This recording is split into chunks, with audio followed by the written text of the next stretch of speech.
Hi guys, welcome to my YouTube channel. If you haven't done so already, please share, like, and subscribe.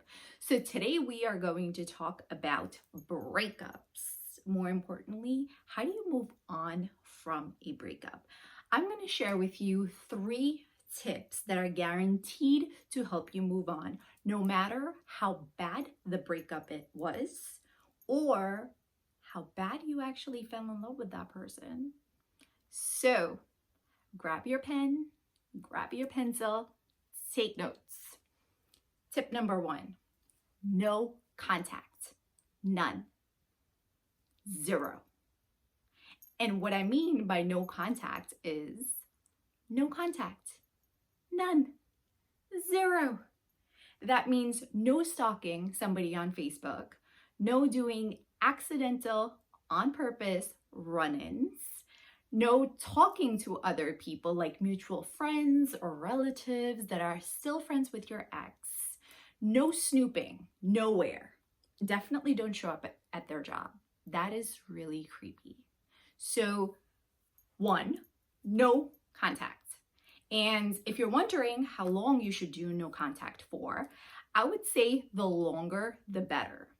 For example, if you definitely want to move on from somebody permanently, the no contact is forever. If the breakup is one of those things where it's not that bad and maybe you would consider going back to that person, then 30 days minimum. There shouldn't be any kind of a no contact after a breakup that is less than 30 days. And here's why. If you only break up with someone and you just do a no contact for 5 days or 7 days, it's not long enough for it to really impact that person. It takes us 21 days at the absolute minimum for us to break a habit. So if you don't maintain no contact for at least 31 days, the person might not even realize that you're serious about the breakup. So minimum 30 days, no contact. Tip number 2, don't act crazy. So this tip is a little bit more gender-based, although men can definitely act crazy. But this advice is more for my lovely ladies. In some cases, it's okay to act crazy and it might even spice things up. Unfortunately, after a breakup, you acting crazy doesn't help the situation. And here's why. If somebody broke up with you, and I'm guessing if you're trying to recover from a breakup, it's the other person that broke up with you, then you showing any signs of unstable nature isn't helping your case. That's just going to validate to your partner or to your ex-partner that this was a really, really good decision that they broke up with you. And that's the last thing that you want. So what are some examples of being crazy? Well, the obvious one would be don't act crazy in public. Don't throw things, don't try to burn things, don't damage things. I mean, look at it this way. Anything that can possibly get you arrested, don't do it. Just don't. Second, the lesser form of crazy would be don't text 100,000 times. That goes back to my no contact. And here's why it's so important to do both of these things in that order, right? Because right after a breakup, most people are on an emotional roller coaster, which means one day you're okay, next day you miss that person, third day you hate that person, fourth day you're sad that they left you, and it just goes on and on and on. So one good remedy to prevent this roller coaster is by having no contact and by not acting crazy. In fact, when you feel the urge to have an outburst or scream at the person or do a rant via text, get a friend that you can talk through with on all of these emotions, because that way it's not in your system and you did not reach out to your ex.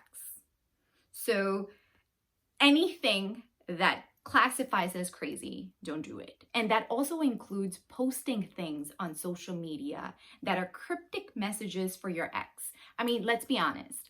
regardless of who broke up with who, human nature is curious.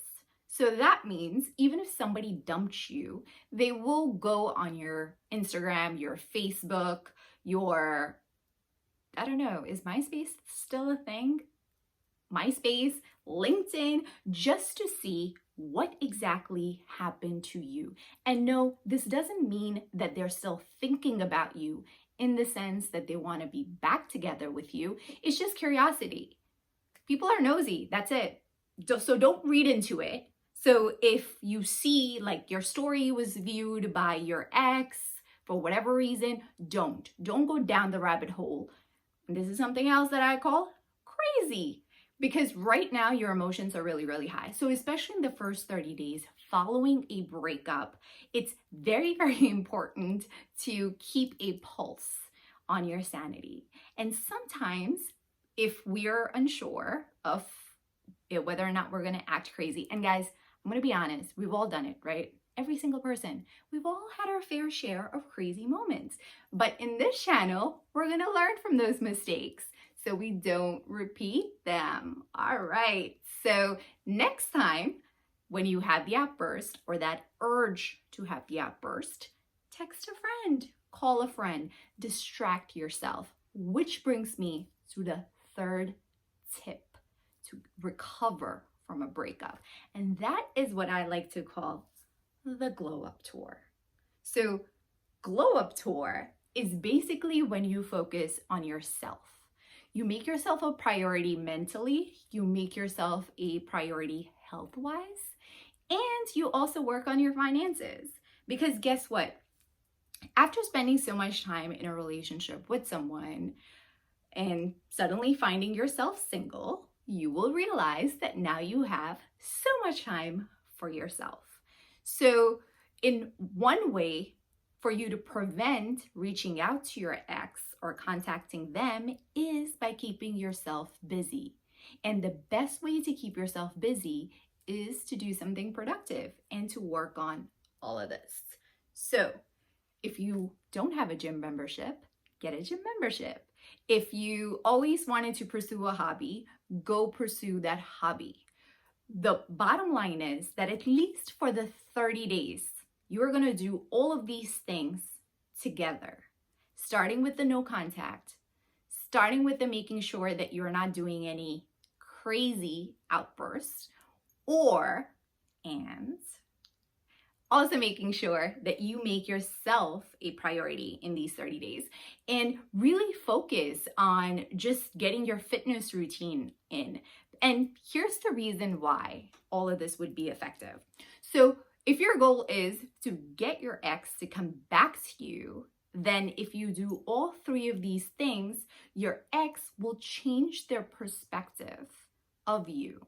Because think about it, if somebody dumps someone and then you see that person not bothered by you, not checking up on you, and actually looking and doing better in life, aren't you gonna take a step back and reconsider why you ever broke up with that person?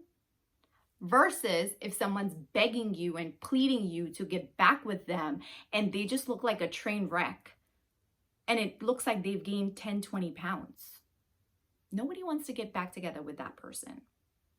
And the beauty of doing all these things is not only does it get you to distract yourself from your ex, it puts the focus back in you.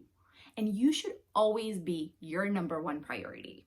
So guys, if you want to know more about the tips on how to recover from a breakup or how to overcome a breakup, the link to my podcast is in the description below.